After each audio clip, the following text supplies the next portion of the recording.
ഇടവകയുടെ ഒരു വാക്ക് നന്ദി പറയുവാൻ വേണ്ടിയാണ് നിൽക്കുക. പതികലച്ചനെ കുറിച്ച് ഇന്നലെ ഒരു മനുഷ്യൻ പറഞ്ഞ സാക്ഷ്യം ഇപ്രകാരമായിരുന്നു: അച്ഛാ, ഈ പതികലച്ചനില്ലായിരുന്നെങ്കിൽ ഞാൻ ഇന്നിവിടെ ഉണ്ടാകുമായിരുന്നില്ല. ഒരുപക്ഷേ ഒരു ദിവികാരുണ്യ അത്ഭുതം നടന്നതിനേക്കാൾ ജീവിക്കുന്ന ഒരു ദിവികാരുണ്യ അത്ഭുതമാണല്ലോ അച്ഛൻ വഴി ആ മനുഷ്യൻ സാക്ഷ്യം നൽകിയത്. ഒരുപക്ഷെ സാധാരണഗതിയിൽ പതികലച്ചൻ്റെ മൃതസംസ്കാര ശുശ്രൂഷകൾ നടത്തുവാനായിട്ട് വിളക്കന്നൂർ ഇടവകയ്ക്ക് യാതൊരു അർഹതയുമില്ല.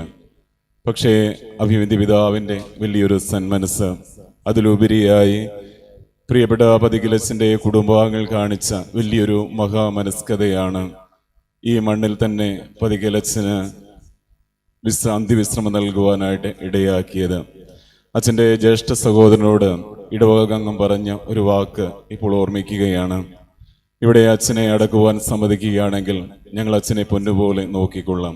ഒരുപക്ഷെ ഇടവകയ്ക്ക് ഇടവകങ്ങൾക്ക് മുഴുവനും പറയുവാനായിട്ടുള്ള ഒറ്റ കാര്യം അത് മാത്രമേ ഉള്ളൂ. കാരണം ഒരു വികാരി എന്ന നിലയിലും അതിലുപരി ദിവികാരുണ്യ അത്ഭുതം നടന്ന വേളയിൽ അന്നത്തെ വിശുദ്ധ ബലി അർപ്പിച്ച വൈദികൻ എന്ന നിലയിലും അതിലുപരി ആത്മാർത്ഥമായ ഇടവകങ്ങളെ പല രീതിയിൽ സ്നേഹിച്ച് ജീവകാരുണ്യമായി അവരുടെ ജീവിതത്തിലേക്ക് തീർന്ന മനുഷ്യൻ എന്ന നിലയിലും അച്ഛനോട് ഈ ഇടവകയ്ക്ക് തീരാത്ത കടപ്പാടുണ്ട്.